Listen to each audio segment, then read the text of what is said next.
Okay, Deuteronomy chapter 21, in verse 18, it says, "If a man has a stubborn and rebellious son who will not obey the voice of his father or the voice of his mother, and who, when they have chastened him, will not heed them, then his father and his mother shall take hold of him, bring him to the elders of his city, to the gate of his city, and they shall say to the elders of his city, this son of ours is stubborn and rebellious, he will not obey our voice, he's a glutton and a drunkard.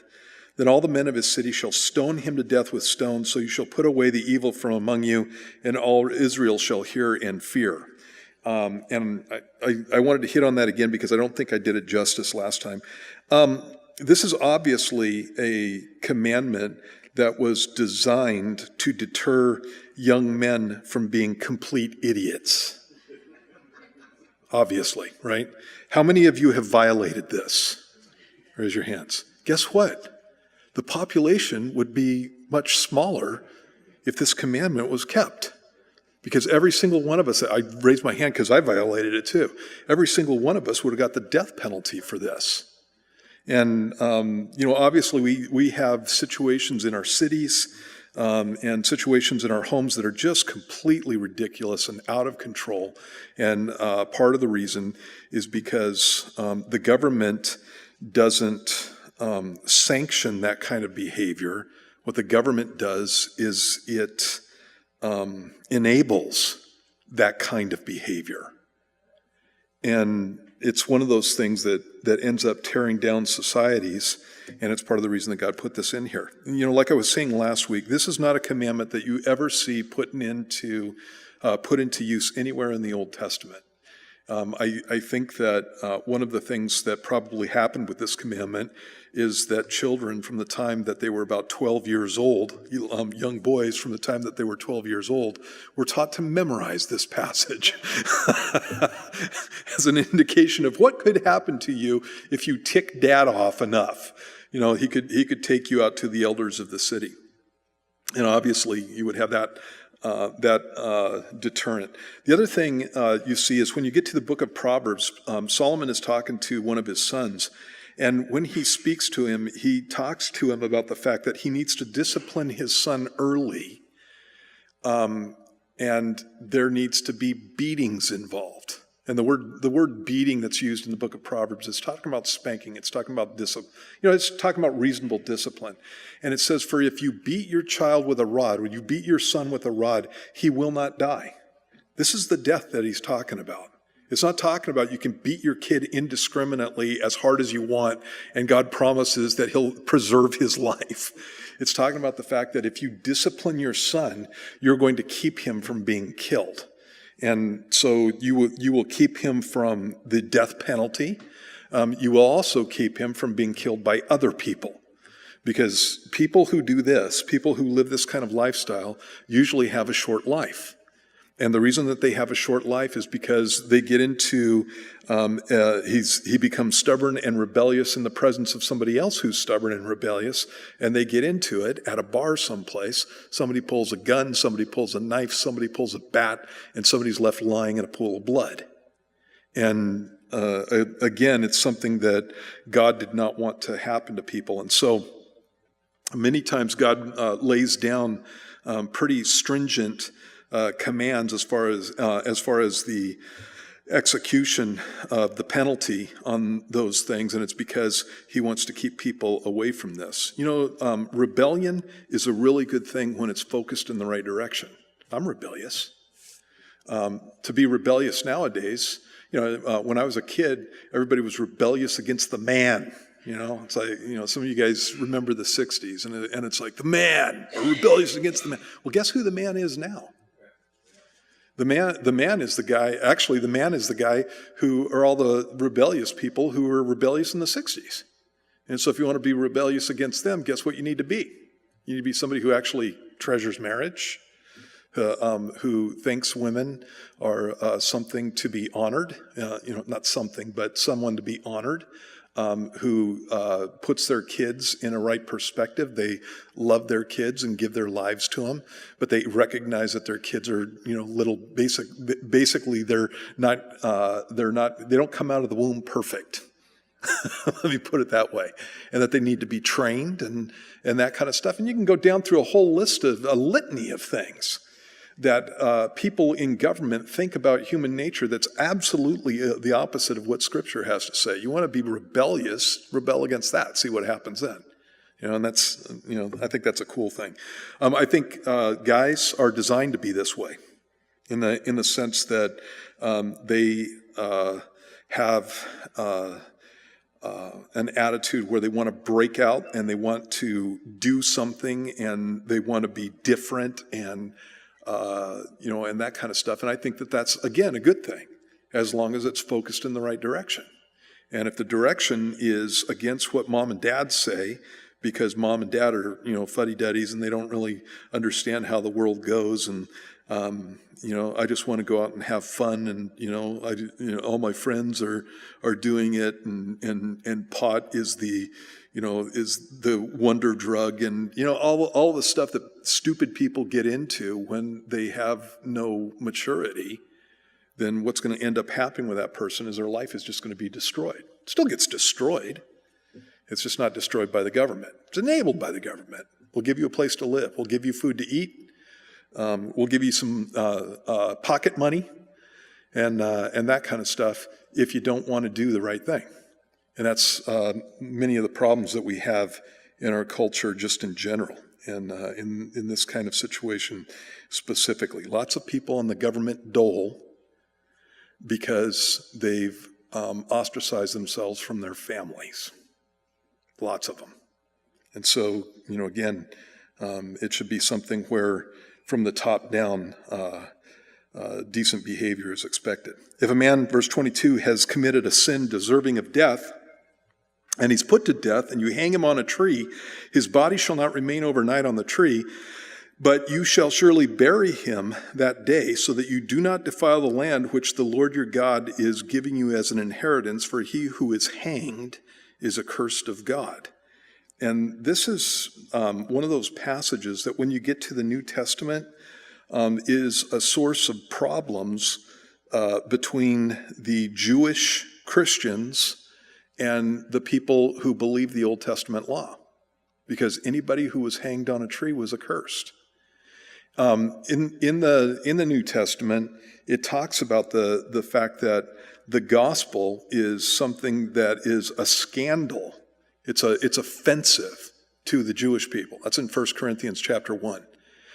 It's offensive to the Jewish people, and this is part of the offense right here, because obviously Jesus was hung on a tree. It was a cross, but it's a piece of wood. They took him out and they hung him on it, didn't they?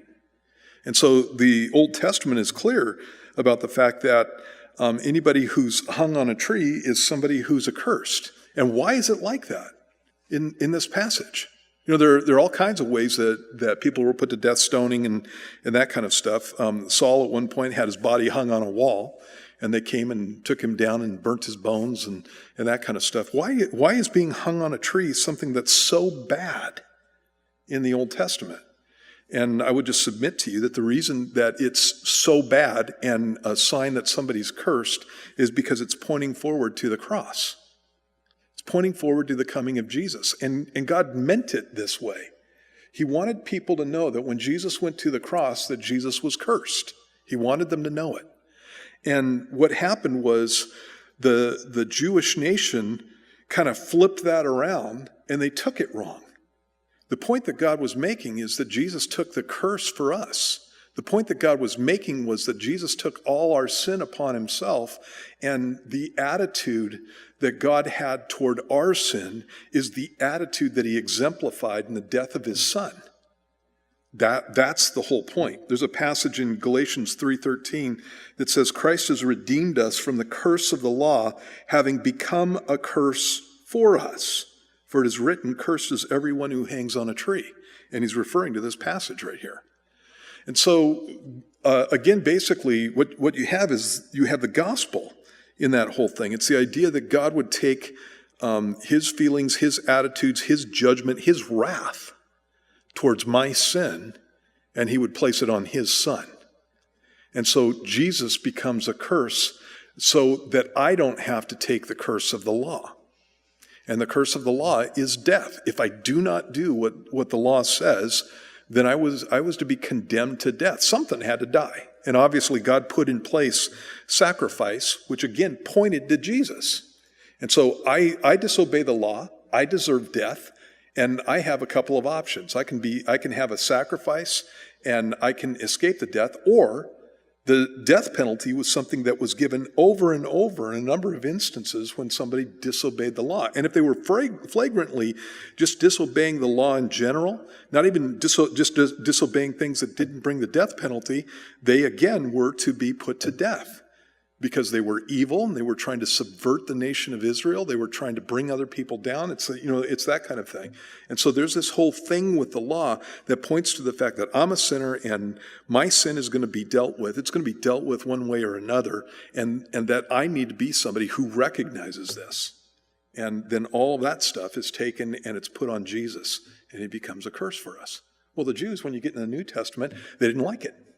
Because they didn't like it that they were being told that they were not people who kept the law, because they believed that they did. Paul the Apostle said that.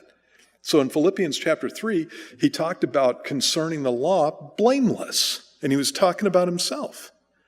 And he wasn't saying that he was blameless in the sight of God. He was saying that as far as the Pharisaical, he was a Pharisee, as far as the Pharisaical commandments and the oral traditions of the day, he was a guy who kept the law meticulously. But Jesus made it clear that nobody keeps the law.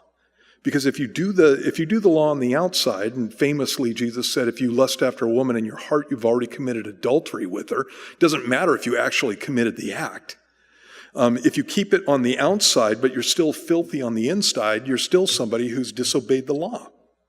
And so even Paul, when he was saying that, was pointing out that as far as the Jewish nation was concerned, he was blameless in his keeping of the law.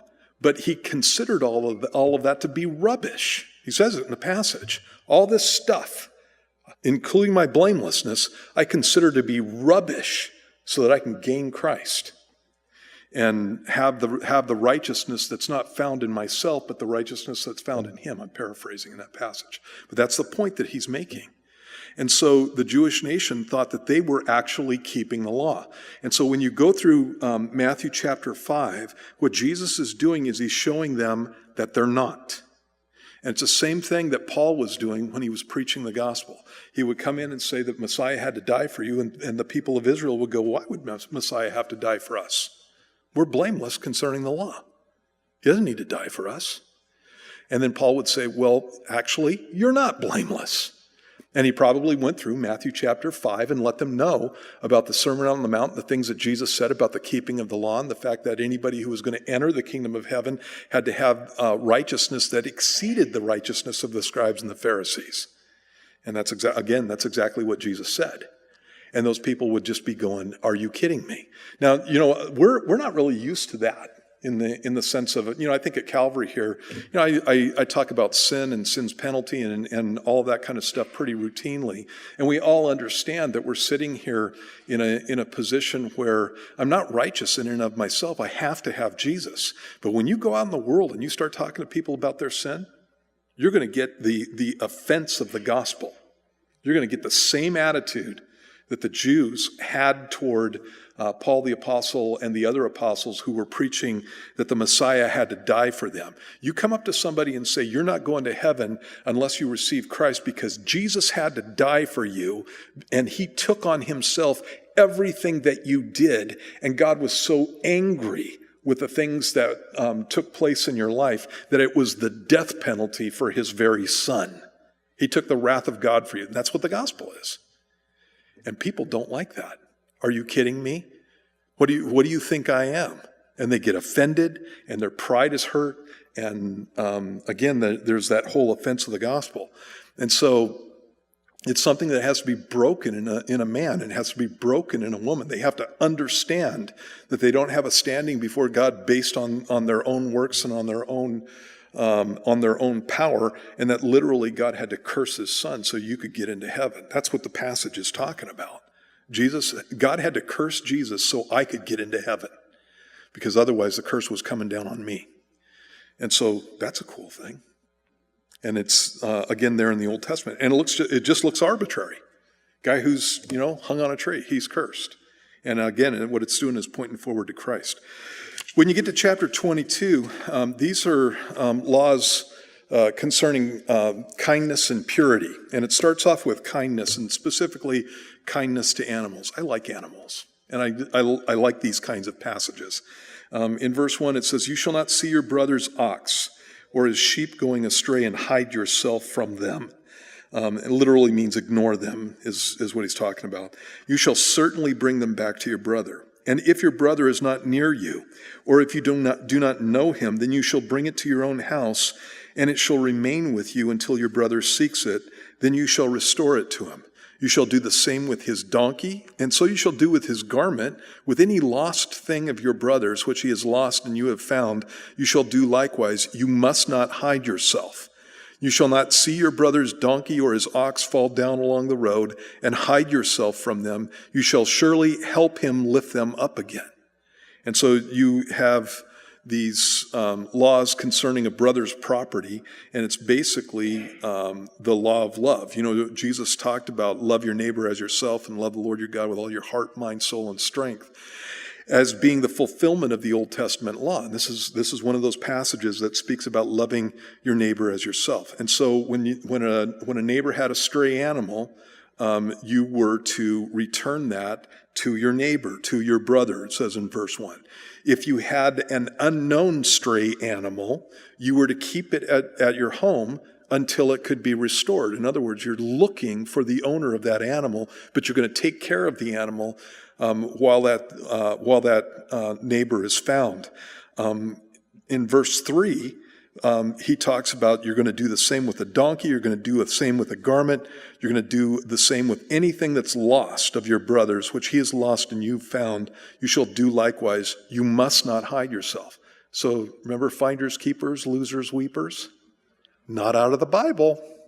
That is not how the Bible teaches life is supposed to go. I find somebody that's something, or an animal in this case, and obviously animals were expensive and actually needed for the life of Israel. I find something that somebody else owns, and what I'm supposed to do is try to find the owner, and I'm supposed to keep it until the owner comes. It's not mine. It's not mine. And I like that. I think that's pretty cool. Does that apply to us? Are there a number of issues that come up over the years where things happen and you find stuff and decide, well, you know what? That looks pretty good. I think I'll keep it. And that kind of stuff. And it's not something, again, that God allowed. When he says in verse 4, "You shall not see your brother's donkey or his ox fall down along the road and hide yourself from them," the donkey or the ox. "You shall surely help him lift them up again." And the implication there is that the brother is not necessarily there, and you're helping the man by helping the animal that's fallen down. And again, it's just a kindness to animals type of thing. Animals left to themselves, it's assumed in the passage, any animals left to themselves are going to become prey to predators. They're going to die. And so you don't get to walk by it. You don't get to just leave it. And some of this stuff can be applied to modern day situations. Somebody stuck on the side of the road. You don't just drive by, And I have driven by people stuck on the side of the road, but it's people that I see on the phone who are stuck on the side of the road, and it's obvious that they're calling somebody to come out and help them. And I don't need to weird them out by stopping and coming up, somebody my size. "Can I help you?" But there have been instances where I've seen somebody out there and they don't have a phone or anything. They're just kind of standing there looking around, and I'll pull over and go, "Hey, you need some help? You need anything?" And especially if it's a lady, and I'm real careful with ladies in the sense that, again, I'm a big guy. They don't know who I am, and so they can get scared in those situations in the times that we live in. But you pull over and help people. You see somebody stuck in a intersection. That's happened a number of times. It seems like it's amazing how many times I'm around people who are stuck somewhere. But I'll be driving along and somebody's in an intersection, and their car is stopped, and everybody's just honking their horn, driving around and stuff like that. And you park your car or you park your truck or whatever, you jump out, you help the guy push it out of the intersection. And then you ask him if he has any help. Can he do it? And it's just a law of love. It's being kind to people. It's doing unto others as you would have them do unto you. Then the next section here has to do with laws of separation. And there's this really interesting progression here. And in verse 5, it's talking about dress. It's talking about things that you wear. In verse 6 and 7, it's talking about animals. In verse 8, it's talking about a home. In verse 9, it's talking about a field. And in verse 10, it's talking about animals again. And it ends up with dress again in verse 12. It kind of goes from dress to animals to house and field to animals to dress. And so the reason I'm pointing that out to you is because it seems like it's arbitrary. When you look at verse 5, it says, a woman shall not wear anything that pertains to a man, nor shall a man put on a woman's garment, for all who do so are an abomination to the Lord your God. And then it starts talking about animals again. So we've been talking about animals in verse 4, and then you talk about transvestitism in verse 5, and then you go right back to animals in verse 6 and 7. And it looks like there's a whole progression there. One of the things that God, again, is emphasizing all the way through the book of Deuteronomy is the same thing that he emphasized in Exodus and Numbers and Leviticus. You need to be separate from the world. You need to be somebody who does not deal with the issues in your life in the same way that the world deals with it. Sometimes these commandments have to do with false worship, and we've been talking over and over about the fact that the Canaanites were people who butchered their children as acts of worship. They literally burned them alive. And so we've been talking about that over and over. Well, there was a number of things that were included in pagan worship, including transvestitism, that God told them not to have any part of. And there is an attitude of unkindness towards the people around them that the Canaanites were also guilty of. And so you see some of that stuff. And so we're going to go through and talk about this. These are some passages. This section right here is a passage, especially when we get down to verses 9 through 11, is a passage that unbelievers cap on all the time. And so I'm going to give you some good answers for this stuff, especially if you've ever seen Bill Maher go after a Christian. So verse 5, he talks about transvestites. And he says, a woman shall not wear anything that pertains to a man, nor shall a man put on a woman's garment, for all who do so are an abomination to the Lord your God. Is that clear? Yeah, it's an abomination. Okay, so let me ask you some questions. This is 3,500 years ago. Okay, actually, yeah, it's 3,400 years ago. It's about 1400 BC when these commands are being given. And what were they wearing? What were people wearing in 1400 BC? Yeah, they're wearing robes. Yeah. So are the women wearing robes? Yeah. Are the men wearing robes? Yeah. So they had robes. They all had robes on. It wasn't men wearing pants and women wearing dresses. So this commandment is not about pants and dresses. Well, it is kind of. If a guy's wearing a dress, but you know what I mean. It's not about pants. And actually, I mean, we could say it's not about pants and dresses because you have Scottish guys who wear kilts. And so they go out and lift logs and chuck them and lift big rocks and chuck them wearing a dress, effectively, wearing a kilt. And so it's not about that. What it's about is dressing like a man when you're a woman and dressing like a woman when you're a man. Trying to look like a man or trying to look like a woman. It's exactly what our culture is arguing over right now. It's the whole gender identity thing. And what God says is that it's not to be done. If you're a woman, you are to dress like a woman. If you are a man, you are to dress like a man. There it is, flat out in Scripture. And if you don't do it, it's an abomination to God. And people will go, well, when you get to the New Testament, Steve, Jesus doesn't say anything about this kind of stuff. And it's true, because he didn't have to. There's not a situation in the Gospels where Jesus was coming up to somebody who was Jewish and saying, dude, you need to stop dressing like a woman. Because the Jews didn't do that. Paul the Apostle, on the other hand, when he's addressing the Greeks, does talk about this kind of stuff. And so there's a passage in 1 Corinthians chapter 6 where he talks about homosexuals, and he talks about them in both the female aspect and the male aspect. And this is what I mean. He uses two terms in Greek that indicates that if you are somebody who is homosexual, he's talking about homosexual, well, he's just talking about homosexuals in general, but you're the one who's acting as the man in the relationship. He calls it something that will not allow you into the kingdom of heaven. If you are this, you will not inherit the kingdom of heaven. And if you are the passive partner in a homosexual relationship, he uses a term that's specifically identified as that. If you do this, you will not be allowed into the kingdom of heaven. And he talks about drunkards, and he talks about extortioners, and he talks about a number of other sins. But he specifically mentions that in the context of 1 Corinthians because it was Greek culture. And there were people who were doing this. You don't see Jesus dealing with that when he's in Israel because there was none of it going on. When he is asked about marriage, remember when Jesus was asked about marriage? He said, the Pharisees came to him and said, "Is it okay to divorce your wife for any reason?" And Jesus said from the beginning it was not so. God created them male and female. And then he told them that male and female, and I'm blanking out on the rest of the passage. Let me go through and look at it, because this is actually pretty cool. He says, "Have you not read that he who made them at the beginning made them male and female, and said, for this reason a man shall leave his father and mother and be joined to his wife, and the two shall become one flesh.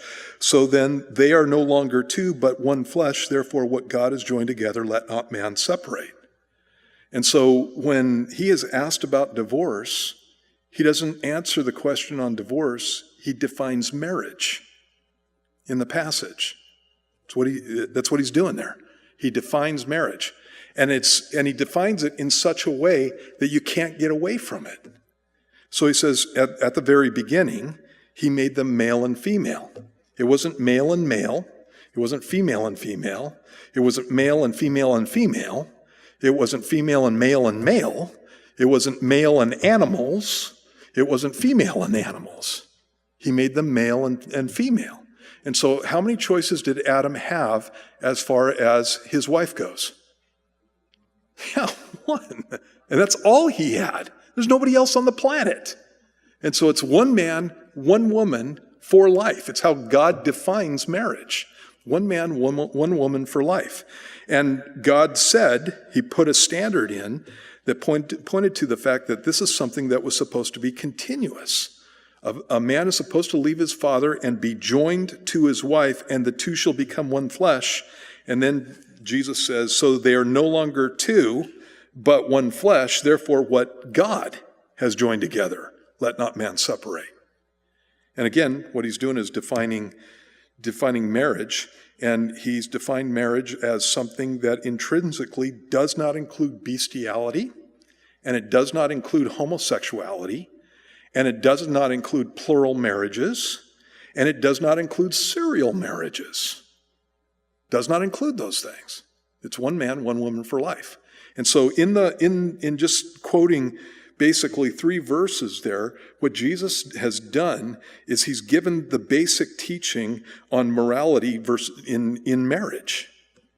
And so it's supposed to be, again, one man, one woman for life. That's how God's designed it. And then later on, he deals with the issue of divorce. And there are divorces that God allows, but he makes the point that it's for sexual immorality. It's when the marriage vows have been broken. And then later on, Paul talks about when an unbeliever doesn't want to be married to you anymore in 1 Corinthians 7. And so I like it that Jesus did that. Jesus did address homosexuality. And he said it's not marriage. Okay? The situation with being a transvestite or a cross-dresser is one that we've seen this dramatic rise in our culture. And so transvestitism, being androgynous behavior, gender bender behavior is just trampling on this command.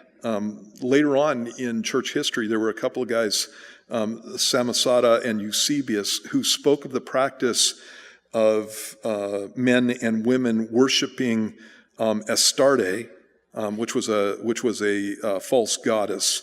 And apparently women appeared in men's garments and men appeared in women's garments. And so on top of it, it's something that's connected with pagan worship. And I think that's really interesting. So breaking of this law makes you an abomination to God, and God doesn't care whether you agree with it or not. God doesn't change his mind on these issues. It's not something that just goes away.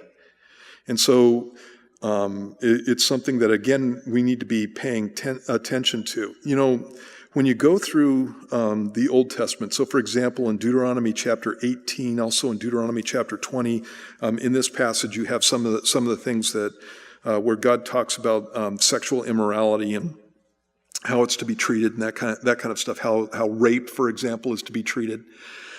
When you go through and you look at what our culture has done with it, obviously, I believe that a lot of the stuff that's happening in our culture is nothing but satanic. And I think, on some level, Satan is just going through the scriptures to see what new outrage he can foist on humanity. I think he just goes through and picks one and says, let's see if they'll do this. And you can see it in all kinds of areas, and it's pretty wild. And so this is just the latest one. Tell you what is coming next.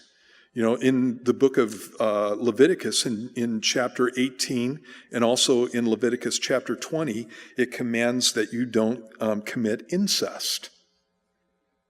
And so that's coming. And so we as a culture, and obviously not we, but we as a culture are going to be okay with people cross-dressing and gender changes and all of that kind of stuff. And that's going to become the new normal. And Satan's not going to be satisfied with that. We're going on to other things. And so it's going to be pedophilia and it's going to be incest. You know, if I can, you know, I don't know, if I can marry a man, why can't I marry my sister? What business is it of yours? Who are you to judge our love? Why can't I marry my mom? What business is it of yours? Why can't I marry Rufus, my son's dog, who is both a dog and a male? Why can't I do that? And what business is that of yours? Judge not that you be not judged. You know, and that kind of stuff. And it's going to go in those kinds of directions because I don't think that it's just cultural. I think it's satanic.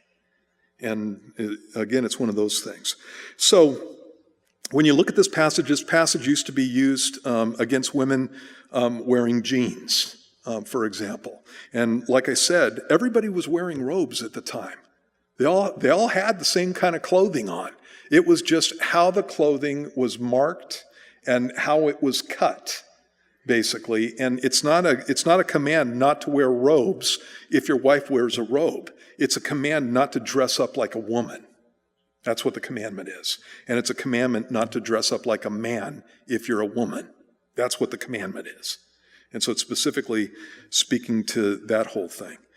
In verse 6, you have kindness again. It says, if a bird's nest happens to be before you along the way, in any tree or on the ground, with young ones or eggs, with the mother sitting on the young or on the eggs, you shall not take the mother with the young. You shall surely let the mother go and take the young for yourself, that it may be well with you and that you may prolong your days. And so you're allowed to basically harvest from nature. You're allowed to go out and get eggs from your chickens. And you know, if you see a nest of a bird along the road, you're allowed to get the bird's eggs and that kind of stuff. But you're not allowed to take out the mother too. You're not allowed to do both.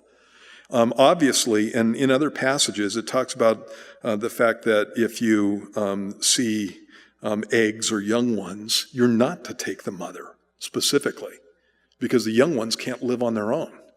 And so you're allowed to take the young, but you're not allowed to take the mom. at this point. And that, again, is just the preservation of game. The Jews, this is kind of interesting, they considered this to be the least of all the commandments. There's 613 commandments. We'll talk about that again in a minute. So there's 613 commandments according to the count of the Jews. They considered this one to be the least of all of them, and yet they pointed out it still has a blessing. And the blessing is that it may be well with you and that you may prolong your days.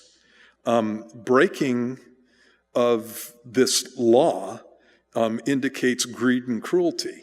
And that's one of the things that God doesn't want from us. You know, it's like the fact that you would come along and kill everything, basically, just so you can feed yourself, is not something that we're supposed to be like. And so you have animal husbandry, and you have the preservation of game animals and that kind of stuff. I don't know if any of you guys are hunters, but one of the things that is involved, there's a morality that's involved in hunting, and you don't go through and wipe out a population of animals. You don't do it. And they're you know, when you have park rangers and that kind of stuff, they are basically tasked to make sure that the herds, that the animals in the parks or in the, you know, the wildlife guys, the rangers and all those guys, they're tasked to make sure that their herds are good. So we have deer around here. And they go out and they check out the deer year to year. They check them out to see if they've got disease. They check them out to see if there's a problem with the population. They check them out to see if they're starving and that kind of stuff. And then they issue tags to take animals out of the herd based on whether or not the herd is going to be healthy. And so you don't take too many. That's why some years there's not a whole lot of tags given for deer. And you don't want to take too few. And that, again, is why there's a change in the number of animals that are taken year to year. What they're looking out for is the protection of the herd, basically. They do the same thing with elk. They do the same thing with pheasant. They do the same thing with quail. They're always out checking out how many animals there are and whether or not they can exist on the existing food sources, because they don't want animals just out there dying off. And that is part of the deal with hunting. That's why you always get a license, you always get tags, you always do that stuff. And when a hunter pays for those things, what they're doing is they're paying the wages of the fish and game guys so that they can go out and do this.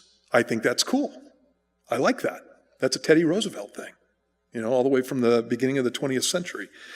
You have situations in different countries where they've just wiped out their animal populations. I was just down in Uganda, and when I was there, one of the things that we did at the end of our mission there, we went up north and did some stuff with the Calvary up north in Uganda. Well, afterwards, what we did was we went on a safari. And basically what that consists of is you go down to a wildlife refuge park and you're driving around in a bus and you're looking at all these animals. And it's just amazing. There's all these antelope and there's all, you know, there's like, you know, 5, 6 different types of antelope that I saw, and saw elephants and saw giraffe and saw a hippopotamus and, you know, all these different animals. Saw lions and all that stuff. Saw everything that I wanted to see. Didn't see any zebras, but I saw everything else, everything that I wanted to see. And they're all just sitting on the side of the road. And the park is just full of these animals. Well, when I was talking to JB, the pastor from the church that we were dealing with, he said, you know, all my friends up in my town where I come from, they don't believe this exists. They don't believe that there are this many animals in Uganda. And he goes, I take pictures, I bring it back to them, and they're like, I don't believe it. And literally, I've got some pictures that, you know, it's just like animals on the side of the road. I was probably 10 feet away from a gazelle that was just sitting on the side of the road, staring at the bus, just looking, you know, just really pretty animal. And what's happened is they've gone out into their forests, into the jungle, and they've literally taken out every animal in the population. And so the only place these animals exist are on game preserves. And it has to do with poverty, and it has to do with greed, frankly. And they've just wiped out all the game. And this is one of those commandments that God gives, and it's prevention from wiping out all the game. So you want to have birds, you're going to have to leave the mother so that she can have more chicks, have more eggs, and that kind of stuff. You're going to have to do that. And, you got to think of it in terms of if you have chickens at home. I don't know if you guys have ever had animals like that. We have chickens. And so you got chickens at home, and if you start off with 10 chickens, and you are constantly taking every single egg that the chicken lays, and you have no other source of chickens, guess what's going to happen? Yeah, all your chickens are going to die out. And so you're going to eat your chickens, then you're going to have nothing left. And so that's just in a little chicken coop. Well, it's the same thing when you're talking about our country, and when you're talking about the populace of the animals that are in our country. And so again, you have to watch out for that. They have this real issue back east with deer. And the deer are becoming a hazard now because there are so many of them that they're just trampling crops. They're getting onto freeways. They're getting hit. All kinds of stuff is going on like that because they have this aversion to hunting. And so they've decided that hunting is bad. They don't want to do any hunting. And that's, spread throughout the culture there. And so literally you have all these deer that are all over the place. You heard of Lyme disease? You know where it comes from? Yeah, it comes from deer. And a lot of times when the population gets too large or the population gets infected, what would happen is you would normally go through and you would, again, keep the herds healthy. You got to keep them at a point where they can continue to be healthy. And if you don't do that, you start getting all kinds of problems. And this is, again, is one of those things that's designed to keep somebody, to keep the people of Israel thinking about their environment, basically. This is an environmentally friendly commandment that's put in Scripture to make sure that the populace of the birds continue. One of the things, again, that the Jews said, they said it's the least of the commandments, but it still owns a blessing. And the point of that was that even in the least commandments, God is putting in an impetus to make sure that you obey these things. And it's a small thing, but God wants it obeyed. And the reason for that is because obedience in the small things is an indication of heart in the big things. And so if you have a heart, and again, you're allowed to take the eggs, and you're even allowed to take the young. But if you have a heart that's, you got to eat, your family's got to eat, but if you have a heart that is anywhere kind towards the creation that God gave you, you're not going to be somebody that just comes in and slaughters everything. It's not going to happen. And so Jesus in Luke 16:10 said, "He who is faithful in what is least is also faithful in much. And he who is unjust in what is least is also unjust in much." And this is one of those kinds of examples. And so you're mean to animals, it's an indication of your heart. And there's a problem with that. When I see somebody that's just mean to animals, I don't like them. I got problems. You just don't want to be like that. And again, there's, Then it goes on in verse 8, and it talks about your house. And it says, "When you build a new house, then you shall make a parapet for your roof, that you may not bring guilt of bloodshed on your household if anyone falls from it." And what a parapet is it's a half wall. And so their roofs were flat roofs, and they were like porches. So when you went out of your house over to the side, you'd have the entrance right in front, and over to the side of your house, you would have a stairway going up the side of your house that went up on top of your roof. And that's where they went out and hung out up there. So they'd have barbecues up there. Well, that's what we would do. Have barbecues up there. Just that's where you hung. And they'd put little tarps up there so they could be shaded and that kind of stuff. But that's like your porch. And what God is saying is, when you build your house, make sure that you build a half wall all the way around your house, so that somebody who's up on top of your house doesn't fall off and it brings blood on your home. And so that's the idea of the law of love in construction. So there are codes. God has codes, construction codes in the Bible. And it's the idea of you don't want to build something that's going to kill somebody. And again, it's something to learn from. Love your neighbor as yourself, once again. And it's also an indication that God considers the life of everyone to be something that's special. Man's made in God's image. So you don't bring the guilt of bloodshed on your household if anyone falls from it.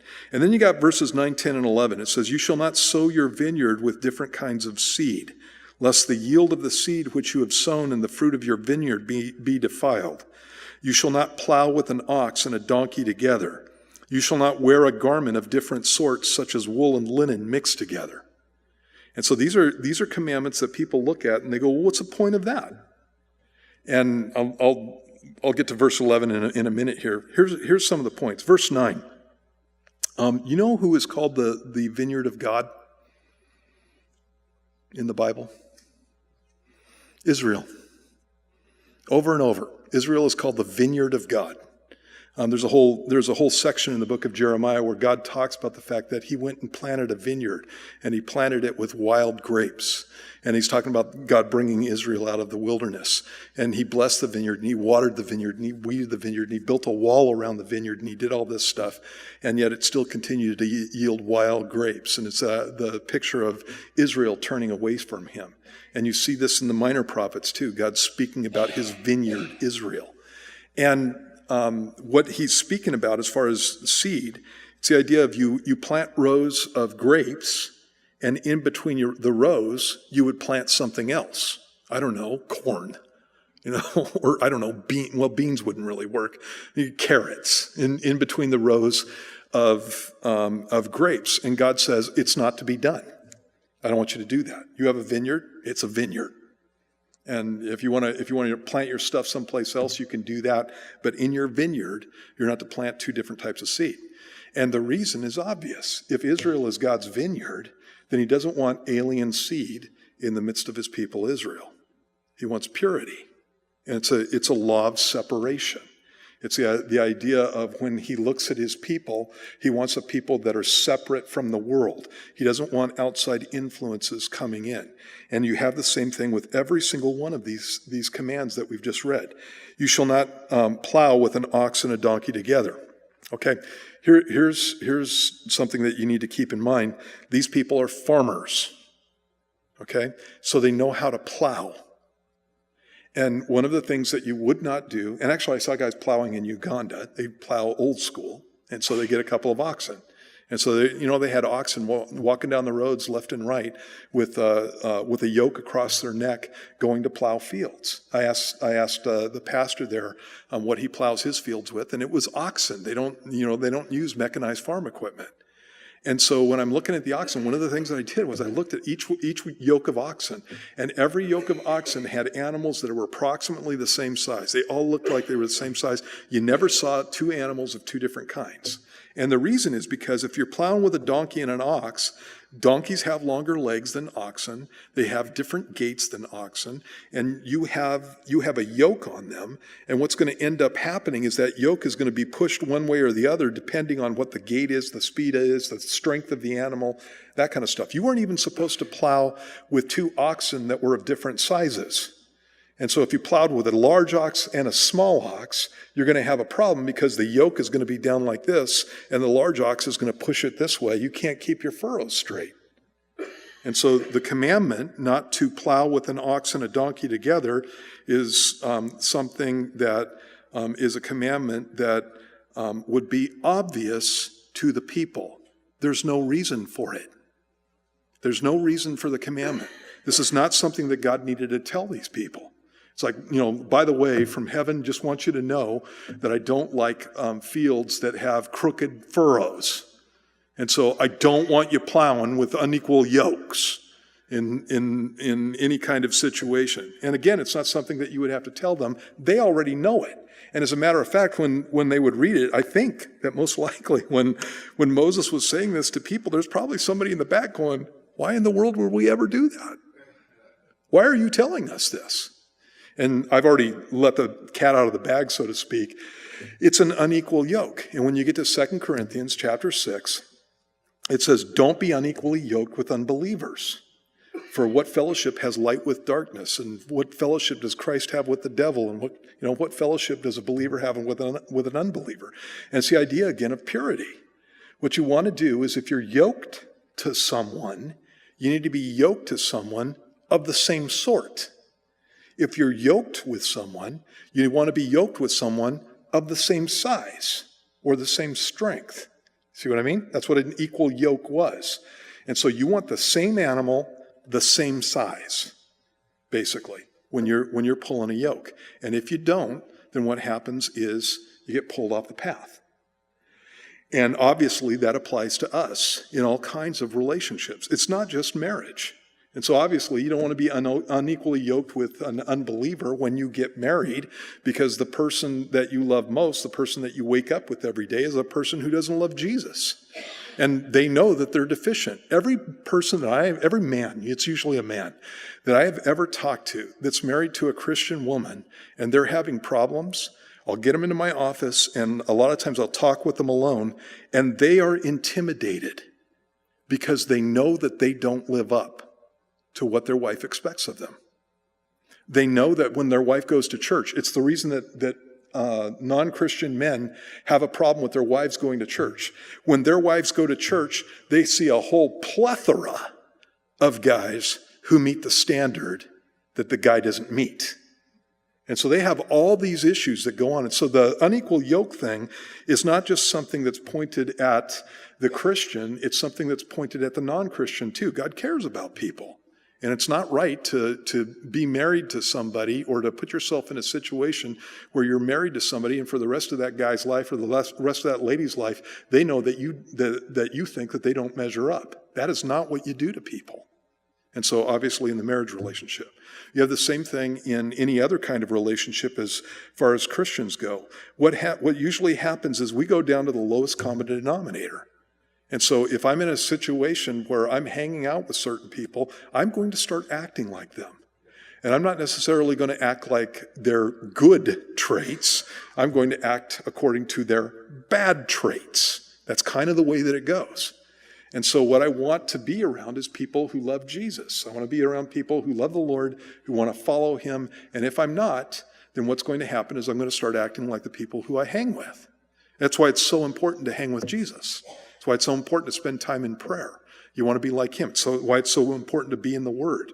So you can see what Jesus is like, so you can act like him instead of acting like me or acting like somebody else in our fellowship. And I'm not saying that you shouldn't act like me or somebody else in our fellowship, but only in as much as I follow Jesus. It needs to be Jesus as the example. And so you have that. And so that's in your walk with God. Here's another one, business dealings. You're unequally yoked with somebody who in business, you have a situation where you're running a company and you're a Christian and the other person is a non-Christian. You know what non-Christians do? They lie. For reasons that they think are justified. They lie. And they will take in situations, again, where they think that they are justified. You know what non-Christians do? They act like non-Christians. And so again, you can get into a situation where you have a higher standard, and you have the standard because of what God has said about the way that you deal with people, the way that you deal in business, the fact that this is not all about getting ahead or getting money or worshiping the almighty dollar, that kind of stuff. And you have people in the world who don't get that. They don't understand it. And when you come up and you get into a business relationship with them, you're gonna find out really quick where their morality lies as far as business goes. You can get yourself into an unequal yoke once again that gets you in all kinds of problems and ends up wrecking a business or wrecking a relationship. And a relationship that could have been good and could have been pointed towards the Lord. And so again, you got to watch out for those things. Don't be unequally yoked with unbelievers. And that's why Paul says that. When you get to verse 11, you shall not wear a garment of different sorts, such as wool and linen mixed together. And so everybody, I want you to take your shirts off and look at the content of your... No, I'm just joking. Don't do that. What's that about? And again, what they're talking about is they're not talking about taking wool and threading it with linen. That's not what they're talking about. They're not talking... I don't even know what you call that. What is it? I didn't hear you, Mike. Worsted? You're using terms I have no idea what they are. What is that? But blended materials. And so you have cotton. What do they do? It's cotton and what? Bobby, what is it? Polyester and cotton. That's not what he's talking about. What he's talking about in the passage is the idea that you take something that the body of the shirt might be wool, and then you take and put linen sleeves on it. That's what they would be able to do at that time. And again, this is a commandment that's pointless, because anybody who knows how to make clothing is not going to take two different types of clothing or different types of material and put them together. As a matter of fact, they're not going to take linen and take old linen and put new linen with an old linen shirt, because what's going to happen is it's going to shrink and it's going to tear the seams away. And so anybody who knows what they're doing as far as making garments is never going to commit this thing. And again, Moses says it, you shall not wear a garment of different sorts, such as wool and linen mixed together. You got the guy in the back who's raising his hand going, why would we ever do that? We already know. Mom told me that. It's like, yeah, that doesn't work really well. It wrecks your clothes, and that kind of stuff. And it's not a situation where God's looking at it and he's going, I don't like it when you walk around and your sleeves hanging off. I hate that. Looking down from heaven, people walking around with their sleeves hanging off, or their seams are split, or something. God's not doing that. And again, what he's talking about is separation. So you take two pieces of material and you put them together in the same garment, and what's going to happen is they are going to split. And again, it's that whole idea of don't be unequally yoked. It's exactly the same principle. And so you have it in the situation with the vineyard, you have it in the situation with the plowing with an ox and a donkey, and you have the same situation in wearing a garment. Verse 11, Bill Maher uses on Christians all the time. The guy's Jewish. He should know better. It's not talking about a garment. And when you get to the New Testament, Paul, when he talks about these things, obviously he specifically mentions having an unequal yoke. When he talks about these things, at one point he talks about don't muzzle an ox when it's treading out the grain. And again, he's using a commandment from the book of Deuteronomy. And when he talks about that, he uses it in the context of paying people wages. So somebody's working in a situation, he should be paid for the thing that he's working for. In the context that Paul's talking about, he's talking about paying ministers. But when he uses that commandment, he goes, the law says, don't muzzle an ox while it treads out the grain. And then he says, do you really think that God was just concerned about the oxen? And then he points out that it's a word picture. It's basically a life picture where God's using a situation to point out how life is supposed to go in other areas. And again, when you think of an ox treading out the grain, let me just deal with that. What they would do is they would take grain and they would connect an ox to a threshing tool, and he would run over the grain and knock the heads of grain off of the stalks that are on the ground. And that's what he's speaking about there, treading out the grain. And oxen, what do oxen eat? Grain. And so the poor oxen is sitting there working all day, and what the law commanded was you don't put a muzzle on him. You don't cover up his mouth so that he can't eat from it while he's working.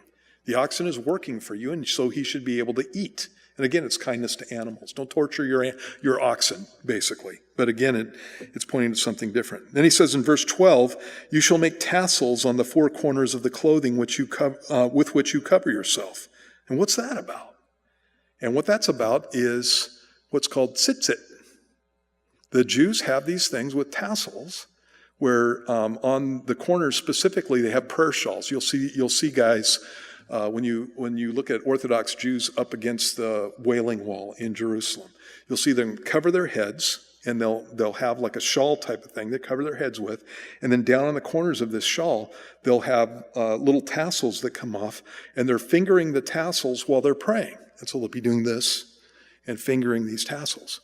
And those tassels, there's 613 of them. And the reason there's 613 is because each one of the little threads in the tassel represents one of the commandments of the law.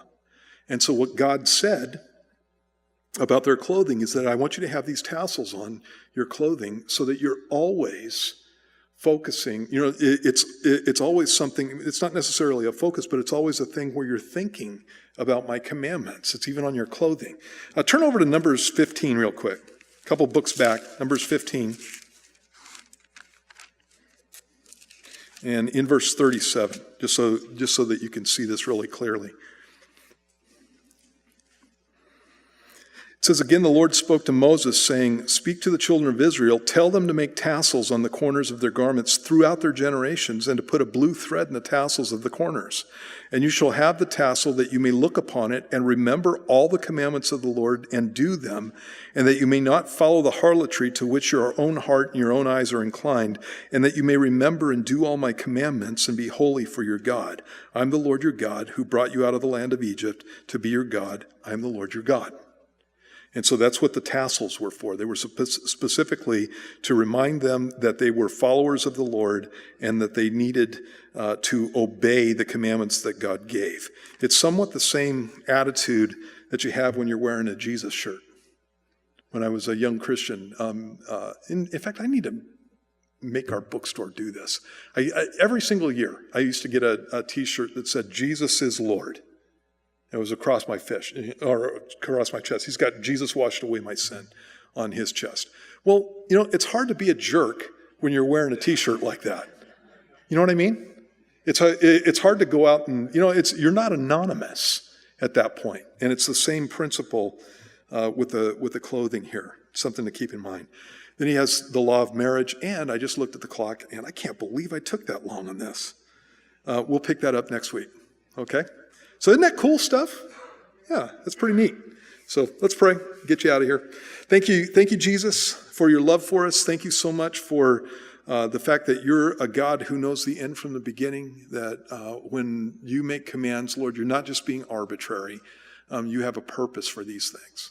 And as we go through the Old Testament and see how these things are fulfilled in the New Testament, we talked about the curse on anybody who hangs from a tree, and we talked about being unequally yoked and just being separate for our God. Lord, we know that these are things that apply to us. Thank you for taking our curse for us. Thank you for dying in our place. Thank you for the fact that you didn't pour your wrath out on us. You took it yourself. And we just love you for that, Lord. And we want to be people who are separate. We want to be people who are kind. We want to be people who stand up for your righteousness. And so, Lord, we pray that you'd make us that way. And ask that you do this all in the name of Jesus. Amen. Bless you guys.